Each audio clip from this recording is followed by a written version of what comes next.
lahumul Fatihah. Bismillahirrahmanirrahim. Alhamdulillahirabbil alamin.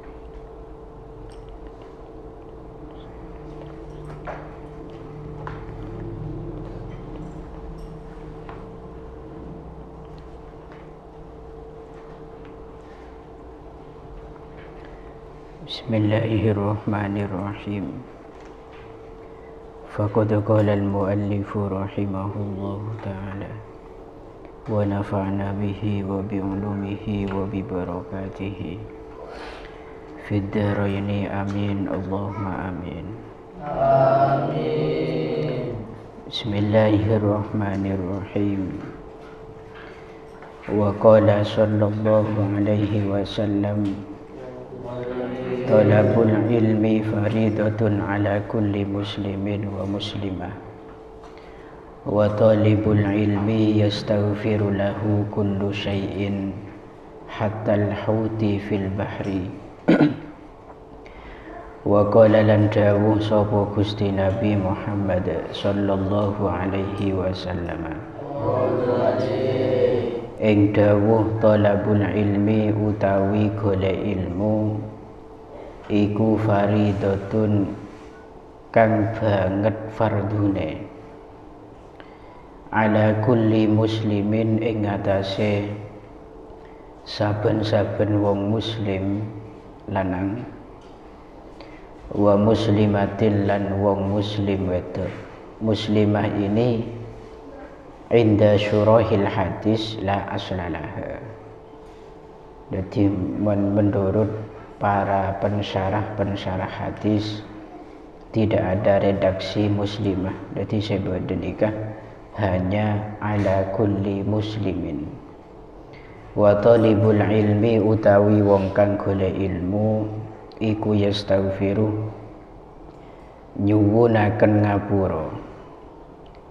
Iku yastaghfiru nyuwunaken ngapura lahu maring talibul ilmi apa kullu syai'in saben-saben suwiji. Apa kullu syai'in saben-saben suwiji hatta al-huti sehingga iwak luh atau ikan di laut. Hatta al-huti sehingga iwak luh fil bahri kang tetep ing dalem segara. Wa qala lan dawuh sapa Gusti Nabi sallallahu alaihi wasallam ing dawuh man utawi sapa wonge iku goda lamun budalan isuk sapa man li talabil ilmi krana arahe golek ilmu salat moko nyuwunaken pangapura. Salat moko nyuwunaken pangapura alaihi ing atase man sapa al malaikatu para malaikat. Wa burikah lan den paringi barokah sapa lahuman. Wa burikah lan den paringi barokah sapa lahuman fi ma'isyatihi ing dalem pengupa jiwane man. Fi ma'isyatihi ing dalem pengupa jiwane man. Rasulullah sallallahu alaihi wasallam pernah bersabda, menuntut ilmu itu hukumnya sangat diwajibkan bagi setiap orang-orang muslim, baik laki-laki ataupun perempuan. Tentunya nengkantoh dalam hadis ini ada satu lafaz yang harus kita perhatikan, yaitu lafaz faridah. Ini menggunakan wazan fa'ilah, berarti menunjukkan mubalaghah.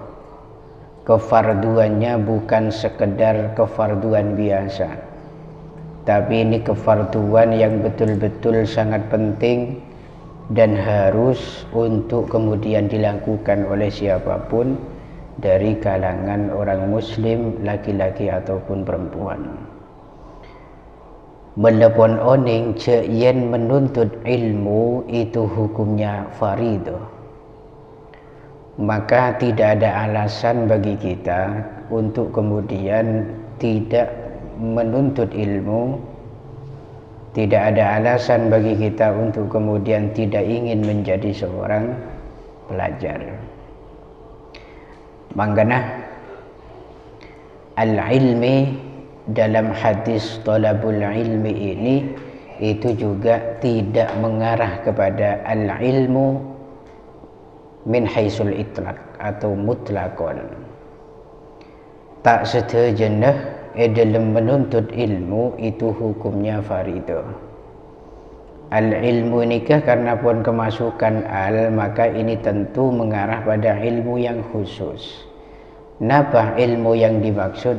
Ilmid diniyah, ilmu yang bersifat keagamaan. Nikah hukumnya wajib kena. Dan nikah sedang-kadang pemikiranku leben panjenengan dalam memahamin hadis ini dibalik. Artinya dibalik kita berambisi untuk menuntut ilmu yang berkaitan dengan kepentingan dunia, sementara kita meremehkan ilmu yang justru itu dituntut oleh Rasulullah untuk dicari dan dihasilkan, yaitu ilmu agama. Maka sampai dalam satu keterangan disebutkan bahwa innallaha yaghdabu kulla alimin bid dunya jahilin bil akhirah. Allah itu sangat murka dan tidak senang ketika melihat ada seseorang yang hanya mencerdaskan diri, menghasilkan banyak ilmu tapi dalam persoalan duniawi, sementara bodoh dan tidak bisa sama sekali dalam urusan-urusan akhirat. Menuntut ilmu dari dua sudut pandang itu sangat bagus. Panjenengan itu alim di bidang agama bagus, di bidang ilmu formal itu juga bagus.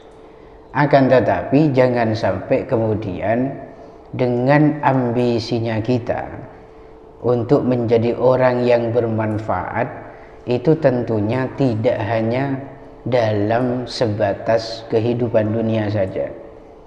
Kita jangan sampai melupakan ada satu hal yang sangat penting, yaitu ilmu yang nanti bisa menyelamatkan kita baik di dunia maupun di akhirat, yaitu ilmu diniyah itu. Lah, secara fakta yang terjadi di lapangan ini sangat miris, betul-betul sangat miris. Banyak dari para santri sedang-kadang aremiaki ilmu diniyah. Ini kena penting. Banyak yang di situ meremehkan ilmu diniyah, ilmu keagamaan. Ketika masuk dalam diniyah, masuk apa adanya, sedang-kadang tak masuk tanpa izin. Sedang-kadang banyak anda masuknya, sedang-kadang di situ memang tidak ada persiapan sama sekali untuk menjadi thalibul ilmi, hanya siap menjadi seorang santri saja. Karena pada hakikatnya semua orang itu bisa sekolah, tapi tidak semuanya sanggup untuk menuntut ilmu. Ini kemenceman bangken. Apa maksud daripada perkataan ini? Ya, masalah sekolah ke pioreng ni ke bisa, seterjenak kanak ni ke bisa, tapi belum tentu berada di sekolahan, berada di pondok pesantren dia itu menuntut ilmu. Faham maksudnya? Menuntut ilmu dengan sekolah itu berbeda. Menuntut ilmu dengan sekolah itu berbeda. Untuk mencapai sebuah status sebagai siswa atau pesantren, pokok sampean masuk ke dalam sitong pendidikan, baik itu pondok pesantren ataupun sekolah madrasah, maka sampean sudah cukup syarat disebut sebagai siswa atau santri. Tapi itu tidak mewakili bahwa kamu benar-benar menuntut ilmu. Banyak di situ para santri yang masuk dalam kelas, masuk dalam majelis ilmu, yang di situ jiwa dan raganya terpisah. menjasadah berdenang majelis ilmu tapi raganya di mana-mana. Ada yang di situ orangnya ada di dalam kelas tapi pikirannya berada di lapangan, main bal-balan pikirnya. Ajanya mana siswa tapi bukan penuntut ilmu. Makanya dalam taklim itu tidak ada batasan bagi penuntut ilmu. Kenapa? Untuk menuntut ilmu itu tak harus di pendidikan. Orang sepo nikah oleh nuntut ilmu sampai kapan? Sampai mati. Karena untuk menuntut ilmu itu yang menjadi titik tekannya adalah kemampuan dan kemauan kita dalam menghasilkan ilmu. Tidak terbatas pada tempat dan waktu. Lah yang jadi masalah dan problematika terbesar cuman makin mirisnya para santri itu masuk dalam kelas hanya sekedar bara'atud dhimmah, membebaskan tanggungan, hanya sekedar ngisi absen, hanya sekedar masuk pokoknya celingaki ban guru tanpa memikirkan tujuan terbesar dia itu berangkat dari rumah menuju ke pendidikan itu, yaitu tolabul ilmi. Bahasa tolab itu harus kamu perhatikan kan? Tolab itu mengharap sesuatu, mengharap sesuatu dengan penuh usaha, dengan penuh upaya sesuai kelaban kapasitas kemampuan kita. Artinya begini, ketika panjenengan dihadapkan dengan satu persoalan yang menurut panjenengan itu sulit sekalipun tidak bisa diterima oleh akal, tapi tetap kangkui para tolabul ilmi itu pasti menpancen di situ niatan nyari ilmu, ngedingaki omku, berusaha untuk faham. Pada akhirnya dia tidak faham sekalipun, maka tetap dia sudah menunaikan hak dan kewajiban. Hak guru sebagai orang yang menyampaikan ilmu, kewajiban santri sebagai tolabul ilmi, menuntut ilmu. Paham maksudnya? Jadi nikah harus diperbaiki. Mulai detik ini kita mengaji, kita sekolah, kita belajar di pendidikan bukan hanya mendapatkan status bahwa kita seorang santri ataupun siswa, tapi kita betul-betul menjalankan perintah Gusti Kanjeng Nabi, yaitu tolabul ilmi, menghasilkan ilmu. Tak sedikit makan santri kadang bedah luar sekolahan semangat ting lepon masuk dalam kelas ngida dah ngida itu nyaman nah terus sekolah tapi tak terus nyari ilmu, dan ini jadi satu masalah besar. Oleh karena itu adabul alim wal muta'allim ini betul-betul menjelaskan kepada kita betapa berharganya kedudukan ilmu itu dalam kehidupan ini, betapa tingginya derajat ilmu dalam kehidupan ini. Ini untuk menyuntik semangat kuleban panjenengan yang kebetulan sekarang dituntut oleh keadaan kangkui ngasil lagi ilmu. Sampai neng kantor ini kebisaroh besar-besaran kan. Wa talibul ilmi yastaghfiru lahu kullu syai'in hatta al-huti fil bahri. Orang mencari ilmu itu akan dimintakan ampun kepada Allah. Oleh siapa? Setiap apapun dari makhluk ke Gusti Allah hingga ikan-ikan yang hidup di dalam lautan. Sirinya apa? Rahasia di balik ini apa? Kenapa kok sampai hewan lautan ikut memohonkan ampun untuk para pencari ilmu? Ini kedebunah dan komentar sebagian ulama, karena memang orang ahlul ilmi itu dicetak untuk memberikan banyak maslahah kepada alam ini. Para ulama itu tidak akan menyampaikan sesuatu yang nanti akan bermadarat kepada makhluk hidup. Itu semuanya. Sehingga ketika dakwah salihah ajakan-ajakan yang baik itu terlontarkan dari lesannya para ulama melalui nasihat-nasihatnya, maka tatanan kehidupan yang ada di alam semesta itu tertata dengan baik. Kalau sudah tertata dengan baik, maka tak menutup kemungkinan Allah nika bakal nuronaki rezeki searupa hujan. Kalau Allah sudah menurunkan rezeki searupa hujan, maka itu tidak mungkin hanya dirasakan oleh manusia, tapi juga hayawan yang ada di lautan juga merasakan manfaatnya. Makanya semua yang berhubungan kelaban nasihat orang alim itu mengajak pada kebaikan. Tak ada di situ orang alim yang mengajak pada kehancuran. Simpelnya omong film, satu kasus, satu contoh masalah dabihah, masalah hayawan semacam sapi, embi, kerbau dan lain-lain. Itu kenapa kok di situ memohonkan ampun kepada Allah untuk orang yang belajar ilmu? Karena lesannya para ulama dalam setiap nasihat akan menyampaikan, idza dabahtum fa'ahsinul qitlah fa'ahsinud dibhah. Ketika kalian ingin menyembelih hayawan kurban, maka perbaikilah cara dalam penyembelihannya.